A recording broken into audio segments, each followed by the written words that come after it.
नमस्कार, देख रहे हैं वेब दुनिया। मैं हूं रूना आशीष और मेरे साथ हैं अंकिता। अंकिता कोलकाता से हैं और कहानियां इतनी खूबसूरत लेकर आई हैं कि कोई भी उनसे बिना इंस्पायर हुए रह नहीं पाएगा। अंकिता, बहुत बहुत स्वागत है। कैसे हो आप? बहुत अच्छे लग रहे हो। Thank you so much. मैं बहुत अच्छी हूँ। आप कैसी हैं? मैं ठीक हूँ। आपको देख के और अच्छा लग रहा है क्योंकि आपकी जो कहानी मैं पढ़कर आ रही हूँ उसने सच में जी मुझे चौंका दिया। तो पहले तो ये बताइए, कोलकाता जैसी स्वीट सी लैंग्वेज वाली जगह पर रह के आपको लाइफ में कितनी स्वीटनेस अब मिल रही है? मुझे डेफिनेटली सबसे बहुत प्यार मिल रहा है, सबका बहुत ज्यादा सपोर्ट मिल रहा है। After revealing my story about my past and about my journey about my childhood, so yes, ये सोचकर भी अच्छा लगता है कि मैं अपनी स्टोरी से और लड़कियों को और लोगों को इंस्पायर भी कर सकती हूँ। I am sure. Liva miss diva में जाकर टॉप 20 में जगह बनाना, it's not that easy also. So डर लगा था? जी हाँ, बिल्कुल काफी डर लगा था। मुझे लगा ही नहीं था कि I will be one of those top 20 girls, because I wasn't raised like that. I was always told कि शायद मैं मॉडलिंग की दुनिया के लिए नहीं हूँ, मेरा स्किन डार्क है, I should be a makeup artist, मेरी हाइट इनफ नहीं है। सो ये सुनकर मैं बड़ी हुई हूँ, हमारा कल्चर वैसा है यहाँ पे। सो ये जानने के बाद अपने फैमिली से, अपनी सोसाइटी के से बाहर निकल के कुछ नया ट्राई करना या कुछ नया सोचना, ये हमारे कल्चर में नहीं है। सो या इस रीजन की वजह से मैं थोड़ा डर गई थी, लेकिन डेफिनेटली मेरे कॉन्फिडेंस ने और मेरे विश्वास ने मुझे बहुत मदद किया है। अंकिता, बहुत जरूरी होता है कि जब भी आप जिंदगी में कुछ आगे बढ़ना चाहें तब आपके माता पिता, भाई बहन, जो इमीडिएट फैमिली होती है आपकी, वो आपका साथ दे। उनका क्या रिएक्शन था जब आपने कहा कि भाई मुझे फैशन की दुनिया में कदम रखना है? तो पहले तो उन्हें समझने में थोड़ी दिक्कत हुई थी कि अरे, इट्स अ फैशन वर्ल्ड, हमारे फैमिली से कोई है नहीं, ऐसा कुछ किया नहीं है कभी किसी ने। लड़कियां हैं तो इंडिपेंडेंट हो, 9 to 5 की जॉब करे, एंड आई थिंक वही सब कुछ होता है। लेकिन जब मैंने एक्सप्लेन किया कि मम्मा पापा, मैं बचपन से ऐसी हूँ और मैं यही बनना चाहती हूँ, मुझे कैमरे के सामने आना बहुत पसंद है और मैं सारी जिंदगी ये करना चाहती हूँ। सो आई थिंक उन लोगों ने मुझे हर तरीके से सपोर्ट किया। तो जिस टाइम पे मैं कोई काम नहीं कर रही थी, मेरी मॉम रोटी की दुकान चलाती है, नाउ इट्स अ शॉप, पहले वो स्टॉल था, तो उससे मेरी मॉम ने मुझे बहुत सपोर्ट किया है। जैसे कि हम फैशन की दुनिया में आ रहे हैं तो हमें लिपस्टिक चाहिए या स्ट्रेटनर चाहिए या कोई भी छोटी बड़ी चीज चाहिए, तो उसके लिए मॉम ने एक एक रुपया जोड़ जोड़ जोड़ के हमें मदद किया है, क्योंकि पापा हेल्प करते थे एजुकेशन के लिए, और मॉम के पास मैं हमेशा जाती थी कि मॉम मुझे कुछ एक्स्ट्रा करना है, पढ़ाई के अलावा भी मैं बाहर और कुछ करना चाहती हूँ। तो यस, मुझे बहुत सपोर्ट किया है मेरे फैमिली ने। Really beautiful, you are blessed. आज जब पीछे मुड़कर देखती हैं वो समय जहां आपको शायद लैंप पोस्ट के नीचे पढ़ाई करनी पड़ती थी, शायद कहीं किसी कहीं अलग जगह पर जाकर काम करना पड़ रहा है, किसी का मेकअप करना पड़ रहा है, थोड़ा सा उसके बारे में बताइए कि एग्जैक्टली क्या थे वो दिन आपकी जिंदगी में? मुश्किल दिन थे, झूठ नहीं कहूंगी, लेकिन उस रीजन की वजह से आज मैं यहाँ हूँ। तो डेफिनेटली वो सब बहुत इम्पोर्टेंट थे। लैंप पोस्ट के नीचे बैठ के पढ़ाई करना, मुझे पढ़ाई की इम्पोर्टेंस पता है, मुझे किताबों की जरूरत पता है, क्योंकि हमने कभी बुक खरीदा नहीं। अपने स्कूल के सीनियर से हम हमेशा बुक्स ले लेते थे, नोट्स ले लेते थे और उससे पढ़ाई करते थे। तो वो जो फीलिंग है कि लैंप पोस्ट के नीचे बैठ के पढ़ना, और मम्मी फिर बुला आकर देखती थी, रोटी बनाती थी और वापस घूम घूम के आके देखती थी कि मैं वापस वहीं बैठ के पढ़ रही हूँ कि नहीं, या मैं उठकर वापस खेलने तो नहीं चली गई, क्योंकि पास में आसपास बहुत लोग खेल भी रहे होते थे। तो डेफिनेटली मुश्किल था, लेकिन इंजॉइंग भी था।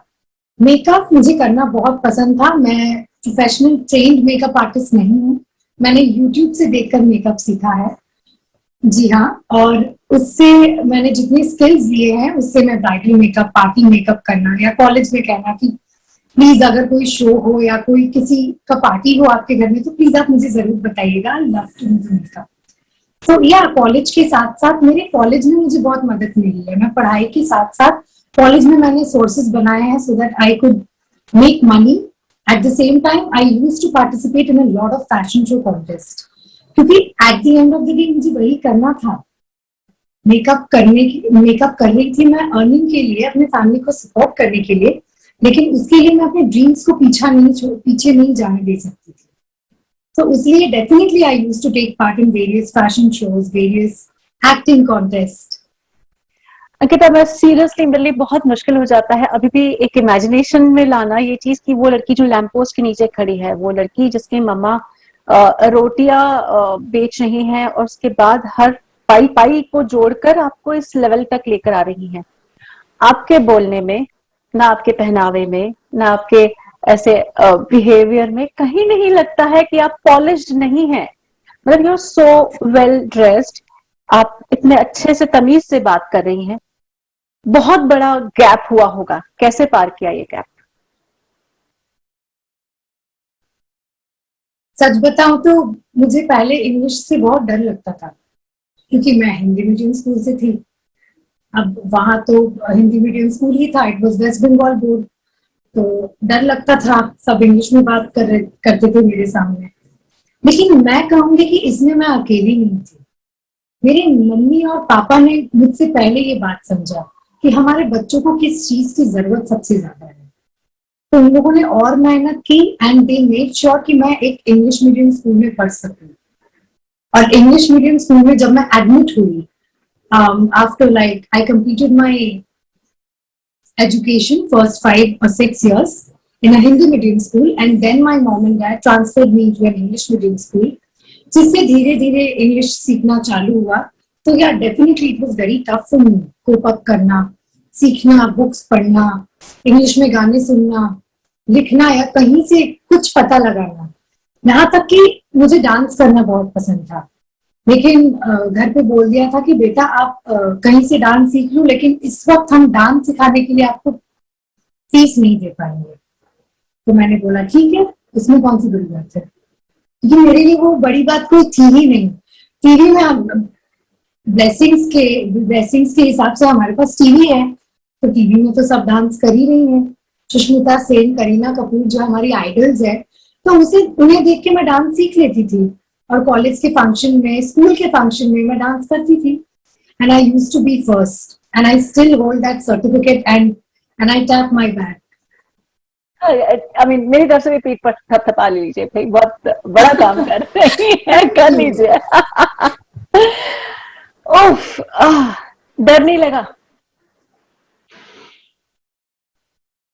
शायद थोड़ा डर लगा, लेकिन डर एक और चीज के लिए सबसे ज्यादा लगा।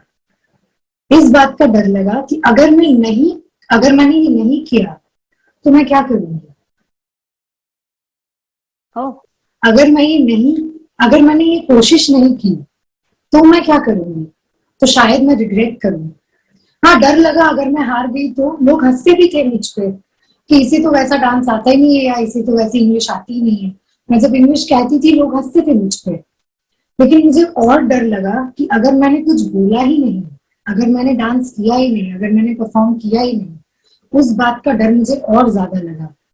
तो दो डर थे मेरे लाइफ में, एक कुछ करने का डर और एक कुछ ना कर पाने का डर।